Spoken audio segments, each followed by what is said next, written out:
Hello, students. We are going to start chapter number 4 of Democratic Politics of class 9th. In this chapter, we will study what is election and why elections are necessary in democracy. Democracy में elections क्यों ज़रूरी हैं? We will try to understand how electoral competition among different parties serve the people. यानी different parties के बीच में जो electoral competition है वो लोगों के लिए कैसे beneficial हो सकता है. And we will also study about the why elections are necessary in democracy कि इलेक्शन डेमोक्रेसी में क्यों ज़रूरी हैं. वाई इलेक्शन यानी इलेक्शन क्यों ज़रूरी हैं. डेमोक्रेसी में इलेक्शन क्यों ज़रूरी हैं.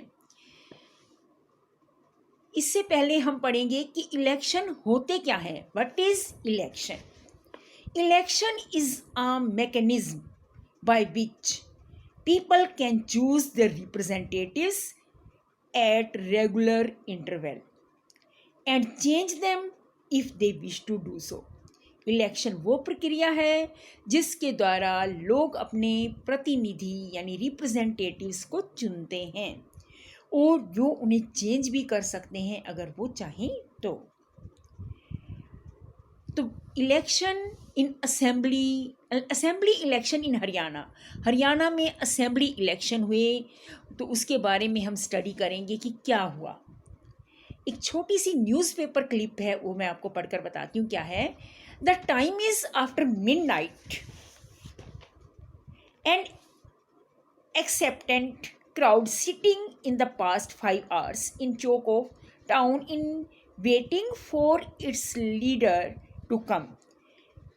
The organizer assured and reassured the crowd that he would be here any moment. The crowd stand up whenever the passing vehicle comes that way. It aroused hope that he has come.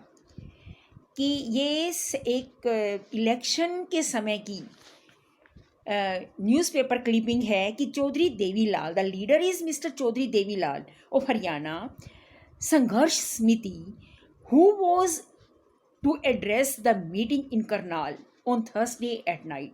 यानी 1987 के election की बात है कि Chaudhary Devilal 76 years old leader Chaudhary Devilal उसने अपनी एक जनसभा को संबोधित करने के लिए करनाल में पहुंचना था. तो इतना बिजी पर्सन था वो कि सुबह 8 बजे से वो मीटिंग्स में लगा था और रात के 11 बज चुके थे. तब भी जो लोग हैं उनको सुनने के लिए एक बड़ी भारी भीड़ जमा थी. He has already addressed 9 election meetings since morning. वो सुबह 8 बजे से 9 इलेक्शन मीटिंग में जा चुके थे और वो 10वीं मीटिंग में रात 11 बजे पहुंचने वाले थे और तब भी लोग उनका बड़ी उत्सुकता के साथ इंतज़ार कर रहे थे. तो ये आगे बताया गया है कि जी public meetings for the last 23 months he was preparing for this election. कि वो ऐसे नहीं कि आज इलेक्शन आ गए हैं तो वो उठकर चल दिए हैं कि इसकी तैयारी करनी है. वो पिछले 23 महीनों से इस इलेक्शन की तैयारी में और जनसभाएं करने में व्यस्त थे. तो ये जो न्यूज़पेपर रिपोर्ट है ये क्या बता रही है कि 1987 में जो स्टेट असेंबली के इलेक्शन थे हरियाणा में और उस समय हरियाणा में स्टेट में कांग्रेस का रूल था जो 1982 से रूलिंग पार्टी थी, सत्ता में थी. यानी 1982 में कांग्रेस सत्ता में आई और आगे अब 1987 5 इयर्स के बाद जो इलेक्शन हो रहे थे उसके लिए चौधरी देवीलाल अपने आप को प्रिपेयर कर रहे थे, अपनी पार्टी को प्रिपेयर कर रहे थे. The newspaper report is about the state assembly election in Haryana in 1987.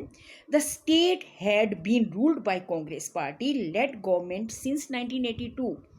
Chaudhry Devilal then was opposition leader.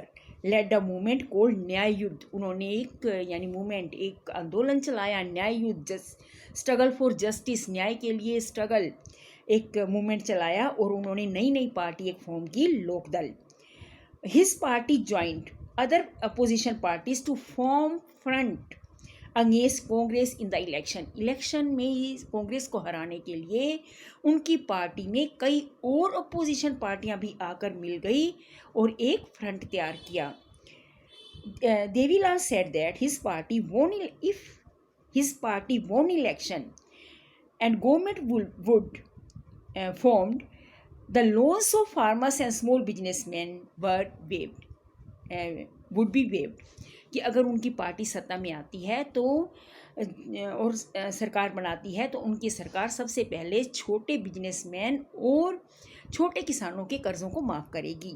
यानी ये क्या होता है कि जब पार्टी कभी सत्ता में आने से पहले, इलेक्शन लड़ने से पहले जो वादे करती है उसको मैनिफेस्टो कहते हैं। तो जो लोकदल का मैनिफेस्टो क्या था कि अगर पार्टी सत्ता में आती है तो वो छोटे किसानों और छोटे बिजनेसमैन के कर्ज़ों को माफ़ करेगी। और फिर क्या हुआ, लोग उस समय कांग्रेस से अनहैप्पी थे, the people were unhappy with the existing government, Congress से खुश नहीं थे। They were also attracted by Devilal's promise, और वो देवीलाल के प्रॉमिस की तरफ भी अट्रैक्ट हुए। So when elections were held they voted overwhelmingly in favour of Lok Dal and its alliance, तो उन्होंने बड़ी उत्सुकता के साथ भारी मतदान किया लोकदल और उसकी सहयोगी पार्टियों की फेवर में। लोकदल एंड इट्स पार्टनर वोन 76 out of 90 seats in the state assembly election. State assembly election, राज्य विधानसभा के इलेक्शन में उस समय 76 सीटें लोकदल और उसकी सहयोगी पार्टियों ने जीती। टोटल 90 सीटों में से 90 सीटों में से 76 सीटें लोकदल और उसकी सहयोगी पार्टियों ने जीती और अकेले लोकदल ने 60 सीटें जीती और कांग्रेस उस समय केवल 5 सीटें ही जीत पाई। Once the election results were announced, the sitting chief minister resigned. जैसे इलेक्शन रिजल्ट अनाउंस हुए तो कांग्रेस के जो चीफ मिनिस्टर थे उन्होंने रिज़ाइन दे दिया और Chaudhary Devi Lal become chief minister within 3 days, 3 दिनों के भीतर चौधरी देवीलाल को चीफ मिनिस्टर बना दिया गया। और उन्होंने चीफ मिनिस्टर बनते ही agriculture, labour, small farmers, small businessman के जो है वो कर्ज़ों को माफ़ किया। But his party ruled the state for only 4 years, 4 सालों तक वो शासन कर पाई। In 1991 elections were held and Congress won the election and formed the government.